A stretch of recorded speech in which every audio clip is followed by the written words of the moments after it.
But I don't think Joe Walsh is a bad guy. And I think he's doing this for the right reasons because he feels abandoned by the Republican Party because he's been speaking out against Donald Trump. Do you consider that stepping over you, for lack of a better term? That's the term that you use. All right. Here's the thing. Remember I mentioned this before about these people that are the Republicans are going to try to switch over to independent, trying to go into Democrat. Don't fall for that bullshit, please. Okay, Please don't fall for that. All right, let's talk about that. I think it's a good conversation to have. So what if, okay, let me just speak to Joe Walsh because I know Joe Walsh personally, lifelong Republican. He's been anti-Donald Trump for 6 years now, 5-6 years, very outspoken against Donald Trump. Why is it that you think it's BS, and why would you call it that if Joe Walsh feels like he's been abandoned by the Republican Party? Perfect. Thanks for asking me. I've got a good answer for you. Mm-hmm. Remember the guy that was a Democrat, a Republican, or was a Democrat, then he went over to Republican. He was the House Speaker, and he tried to get voted in 5 times, and they did, and after the 6 times or something like that. Remember him? Mm-hmm. Yeah. Remember he became the House Speaker. He wanted to become the House Speaker so bad. And remember that, and then all of a sudden he used to be a Democrat for California. Yeah. What's his name? The blonde head guy? I know who you're talking about. Yeah, I know who you're speaking of, but here's what I know the point you're trying to make. And I'm not saying that some politicians don't do that. I'm with you. I just don't think Joe Walsh is doing that. I don't think it doesn't benefit Joe Walsh, really. There's a lot of Democrats that won't vote for Joe Walsh because he has Republican views when it comes to abortion and guns, for example. But I truly feel like, and you can tell me whether you disagree or not, okay, Dave, but I truly feel, knowing Joe as well as I know him pretty well, that he's not doing this to get personal gain. He's doing this because he feels abandoned by the Republican Party because he's spoken out against Donald Trump. And I think the Democrats, if they were smart about things, they would accept him and say, okay, we don't agree with you on a lot of issues, but at least you're willing to talk. I would beg to differ to that because the reason for that is because you heard the old saying that your closest friend can be your worst enemy. Mm-hmm. You heard that old saying? It's true. In some cases. It's like once a cheater is always a cheater. It's like. Do you feel that way about Liz Cheney and Dick Cheney? What's that? Do you feel that way about Liz Cheney and Dick Cheney? They supported Kamala Harris. Liz Cheney did something that dramatically, like the other Republican member that they voted to impeach him. Mm-hmm. What's his name? The good-looking one at Chicago. Remember him? The one that's in Chicago, senator, but he's no longer there. If I could say that with all respect. Mm-hmm. I mean, Liz Cheney is a beautiful lady that she did a great job to impeach him. Plus, the other guy impeached him too. You're talking about Adam Kinzinger? So, yeah, exactly. Okay. So he did a good job by impeaching him because he doesn't like Trump. But the fact of the matter is, to give this other guy the benefit of the doubt, and this other House Speaker who basically tried to get voted in like 5-6 times and became a House Speaker. All right. Well, here's the thing. Then they decided to out him. I hear what you're saying, but let's backtrack a little bit here because it's an interesting conversation. And I think we disagree on this, which is fine. I like these conversations.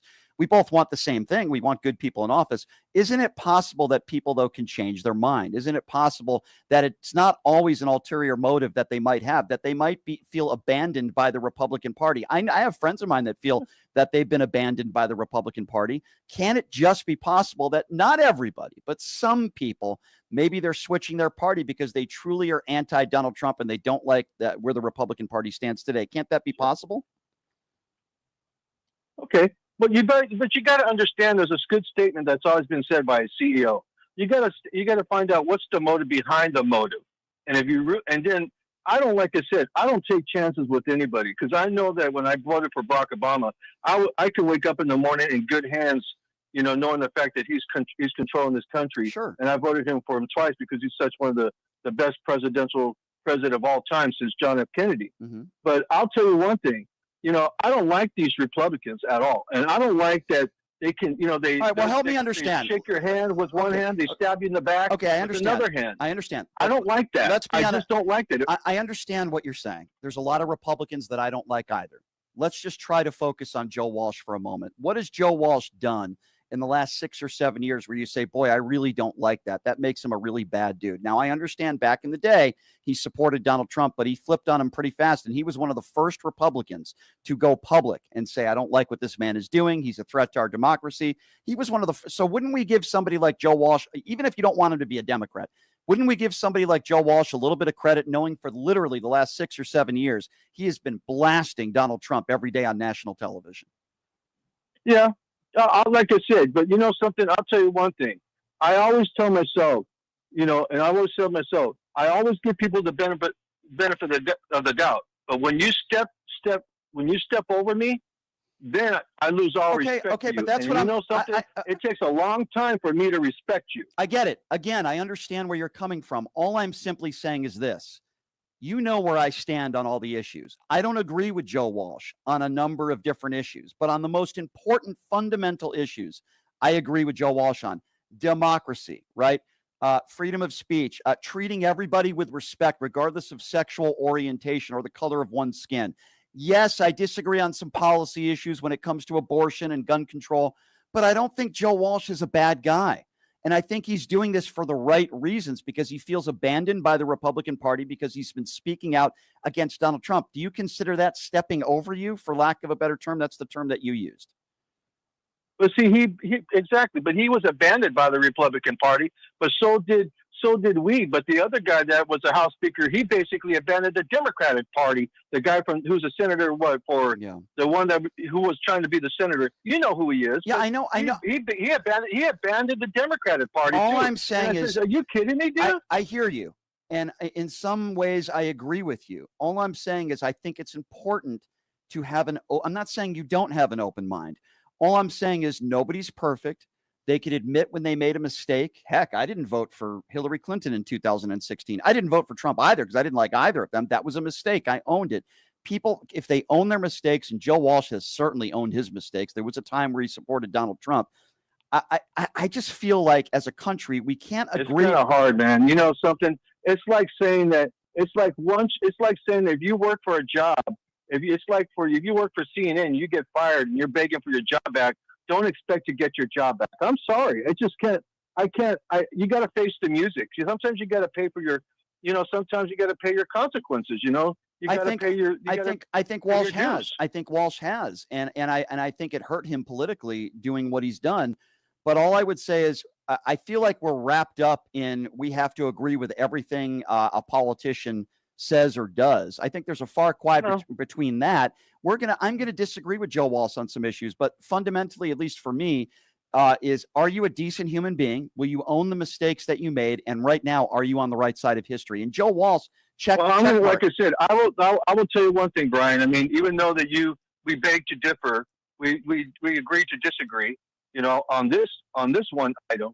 But I'll tell you one thing, like I said, if this person gets in and he wants to be voted in for the Democratic Party, and then all of a sudden he stabs the Democratic Party behind their back, and then all of a sudden that's different. You know what I'm saying? Then I'll be the first one. We're going to hold people accountable. Hey, you like this person? Okay, but here's the thing. I didn't. I consider stabbing the Democrats in the back. No, it's to me, it's stabbing America in the back. Okay, if you disagree with the Democrats on policy, I wouldn't consider that stabbing them in the back. If he starts to promote Donald Trump as a Democrat, and if he starts to promote, people getting deported without due process, then I'd be with you. That would be an example of that.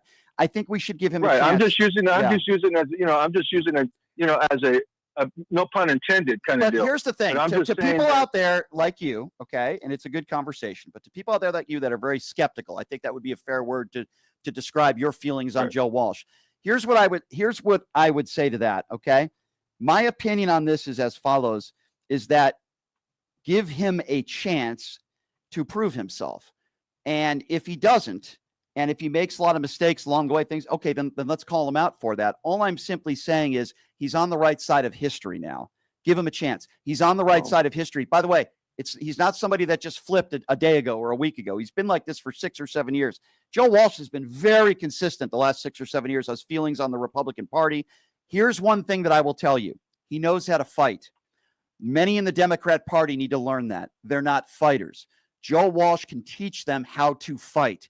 You need more Jasmine Crockett's in there. I can tell you right now, nobody can take this away from Joe Walsh. He's a fighter. The Democrats could use a little bit of that. Well, I'll tell you one thing. I'll be honest with you, Brian, but even though if he's trying to run for president or trying to run for president, if that's what he's trying to go or whatever, he's going to run for president. he's got a fighting chance against Gavin Newsom, because Gavin, to be honest with you, might have a better chance to win California. He's not going to win California over 50 I'm going to tell you, votes. I guarantee you that. I hear you, my friend. And I listen, I appreciate the conversation. I can tell you right now. I appreciate it. Thank you. Thank you, sir. It's a good conversation. I can tell you right now, I think it's going to be J.D. Vance versus Gavin Newsom. If you ask me right now, I would tell you that those are the front runners for the left and the right. Like it or not, that's who we're up against. I'm not a big Gavin Newsom fan. Obviously, I would vote for him over J.D. Vance. That wouldn't even be an afterthought for me. 702-221-7283 is the number to call if you want to be a part of the conversation. MAGA callers always welcome.